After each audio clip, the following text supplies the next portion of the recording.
নমস্কার বন্ধুরা, আমি আবারও ফিরে চলে আসলাম রান্নাঘরে। আমি ডুমুর কেটে নিয়েছি, নিয়ে ভালো করে ধুয়ে নিয়েছি। আমি এবার এটা রান্না করব কিভাবে, আপনারা দেখতে থাকুন। সবার প্রথমে ডুমুরটাকে আমি একটা সিটি মেরে নেব। আমি প্রেসারে দিয়ে দিচ্ছি।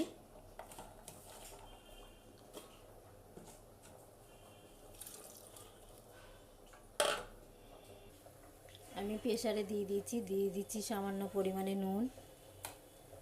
আমি এবার ঢেকে দেব।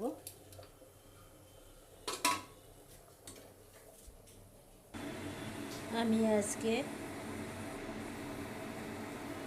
ছোট ছোট চিংড়ি মাছ কেটে নিয়েছি। এতে নুন দিয়ে দিচ্ছি স্বাদ মতন, হলুদ দিয়ে আমি এটাকে ভালো করে মেখে নিচ্ছি।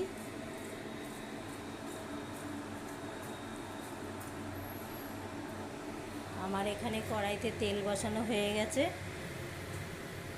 আমি এবার চিংড়ি মাছটাকে ঢেলে দিচ্ছি।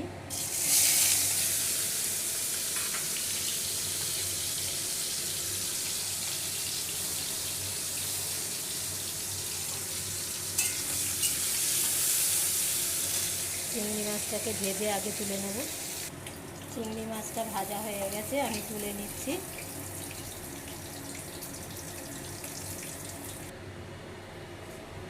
তেলে দিয়ে দিচ্ছি দুটো শুকনো লঙ্কা, তেজপাতা আর সামান্য গোটা জিরে, আর কিউট কিউট আলু কেটে ধুয়ে রাখা সেটাকেও দিয়ে দিচ্ছি।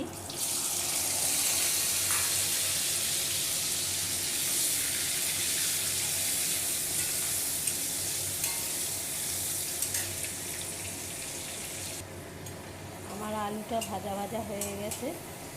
আমি আবার ছেঁকে রাখা ডুমুরটাকেও দিয়ে দিচ্ছি।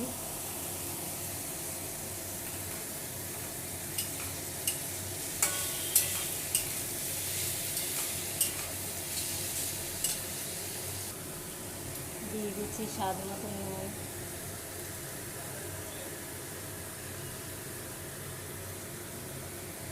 কাঁচা লঙ্কা, হলুদ, আদা জিরে বাটা,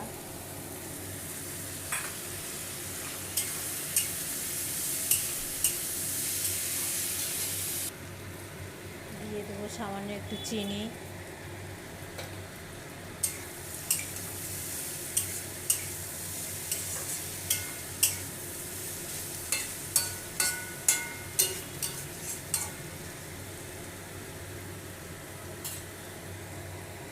গ্যাসের আঁচটা লোতে করে রেখে আমি একটু ঢেকে দিলাম।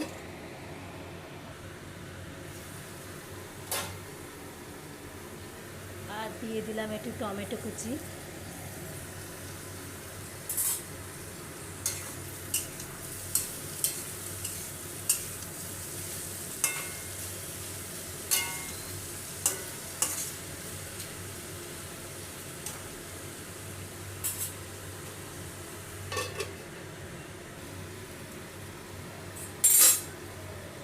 এবার দিয়ে দিচ্ছি ভেজে রাখা চিংড়ি মাছটা।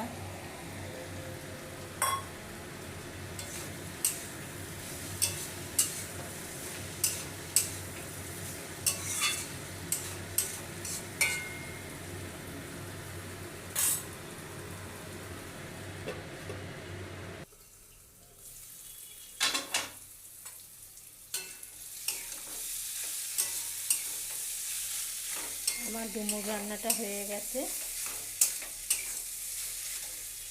আমি এবার দিয়ে দিচ্ছি একটু গরম মশলার গুঁড়ো,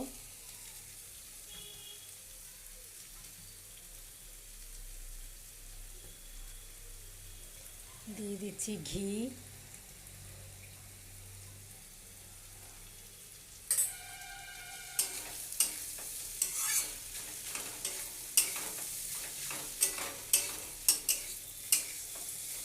আমি এবার নামিয়ে ফেলবো।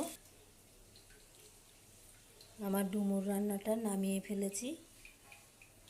কার কার ভালো লাগলো শেয়ার করবে, কমেন্ট করবে।